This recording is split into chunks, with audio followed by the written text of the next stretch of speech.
Thank you, Mr. Speaker. Thank you, gentlemen from Todd, gentlemen from LaRue. I certainly appreciate all of the work and effort that you have put into this, and I know your passion is for the citizens of our state. Mr. Speaker, it's an honor to be the first subcommittee chair to share about this exciting House Bill 1, because we now have an opportunity to make investments in Kentucky that we have not had that opportunity in many, many years. And it's my hope and prayer this will revitalize our state for the good of all of our citizens. Now let me share you some of the highlights in the post-secondary education portion of House Bill 1 and House Committee Substitute 1.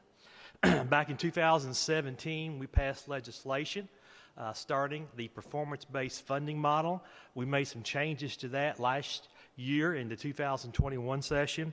And in this year's budget, we are appropriating $50 million in each year of the budget to our state universities in the Kentucky Community Technical College system and their 16 colleges. We have all heard about the issues with workforce, particularly in the healthcare realm. We've got COVID. We're facing a healthcare crisis. This budget addresses that, Mr. Speaker and members. We're funding a new healthcare workforce initiative at the tune of $20 million in each year of the budget. Last session, gentlemen from Hardin, we dealt with House Bill 8. This budget will fully fund the subsidy necessary for retirement benefits owed under House Bill 8, passed in the 2021 regular session. Universities have been coming to us for many years talking about the need for asset preservation. This budget takes a bold step, ladies and gentlemen. We're going to be appropriating $350 million. That's $350 million in each year of the budget to go to our post-secondary educations, our universities, the Kentucky Technical College system, to enable them to maintain buildings and facilities. Those funds will be available to those institutions based on the square footage of facilities model established in the performance-based model. I touched on workforce a minute ago. In healthcare, we've got workforce issues all across our state. This legislation will fully fund a workforce participation trust fund at every KCTCS institution across the state. Bucks for Brains, that is something we have not talked about in this General Assembly for quite some time. If you're not familiar with that, it is a research initiative. It allows our research institutions to leverage those dollars, UK, U of L primarily, and they've been able to do that successfully. And they've brought some great programs, some great research to our state.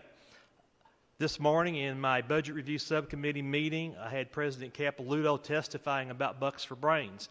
And one of the issues he talked about was about their cancer center, one of the top cancer centers in the country. And he shared that it was because of the previous funding for Bucks for Brains that they were able to be as successful as they are. However, Kentucky still ranks #1 in the nation for rates of cancer. The director of that cancer center has a goal. And that goal is to reduce cancer rates by 50%. That's a bold goal. But as President Capilouto shared, these types of investments will enable that center and other research facilities to bring researchers in and work toward this goal. So we are funding the Bucks for Brains in each year of the biennium at $15 million.